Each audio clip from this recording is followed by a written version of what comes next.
Before we look at an example of filtering and finding outliers, let's revisit this idea of normalized data. I've created this little example page here of non-normalized values. We have 4 and 5 and 9. If we add these all up, they total 18.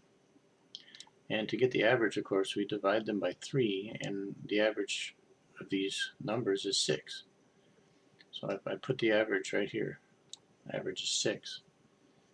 Now the first step that we do in normalization is we want to zero the average. So we take the average and we subtract 6 from that and we get 0. Then we take the 9 and we subtract 6 from that and we get 3. And we take the 5 and we subtract 6 from that for -1. And the same thing for this 4 minus 6 is -2. So that's our first step. We zero the average, and it's quite a simple process. Now we need to scale everything down to where it's between 1 and -1. This should be a negative. In order to do that, we take the value that's farthest from 0. 3 is the absolute farthest value from 0. And we just divide every number now by 3. So 3 divided by 3 is 1. So now that value is within -1 and 1. Then we take -1 divided by 3. And that's -0.33. Now that value has been scaled down. And then we take -2 divided by 3. And that's 0.067. And that value has been scaled down. In this case, the numbers are different, but the ratios are the same. The ratio of these values, the relationship between them, value to value, is the same. And after we scale them down to fit between -1 and 1, the values are different, but the ratios are still the same. And this is normalized data now. So with that in mind, let's look at finding and filtering outliers. We're going to create 4,000 values here, 1,000 in each of 4 rows. Let's run this and describe it. We're looking for outliers here, so let's just say if the absolute value is farther away from 0 than 3, we're going to call that an outlier. So here's another one here. Here's one.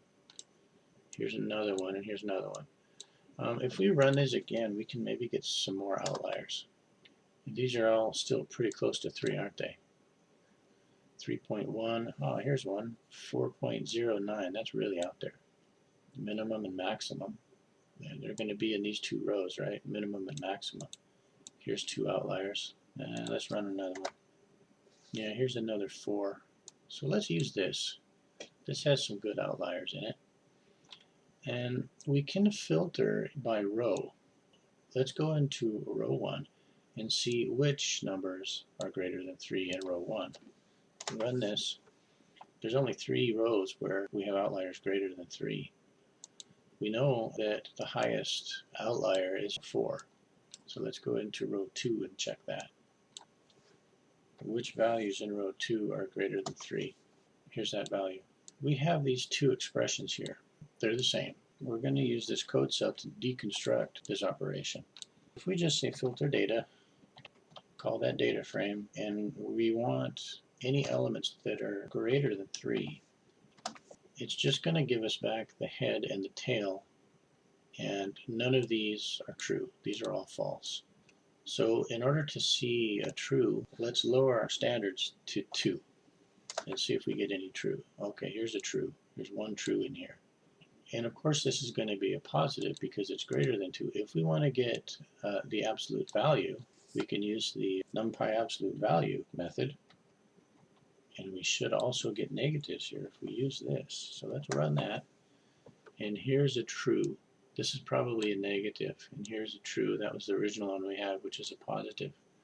How can we actually see the numbers instead of just the booleans? Well, we could put this in square brackets and then grab filter data again and put it to the outside here and run that.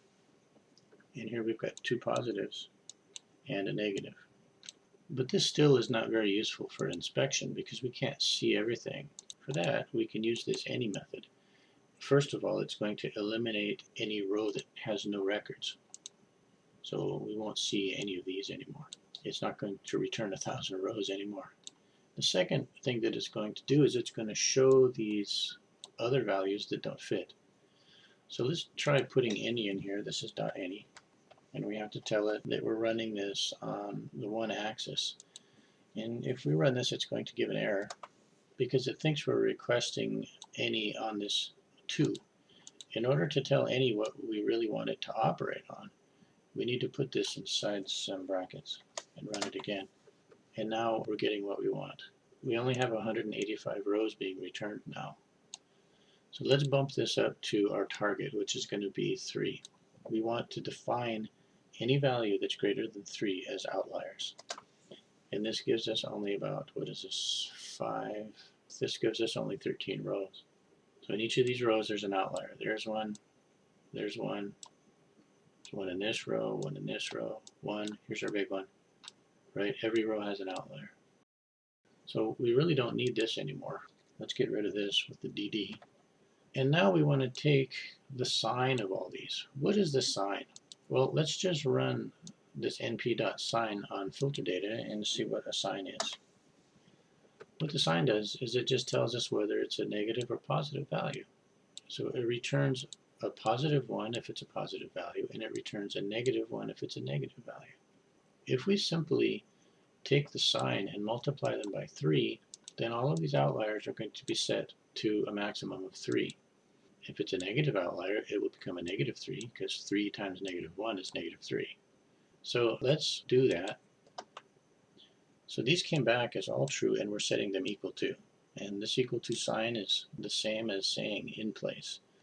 So if we run this again, we should get nothing returned because all of those outliers have now been filtered.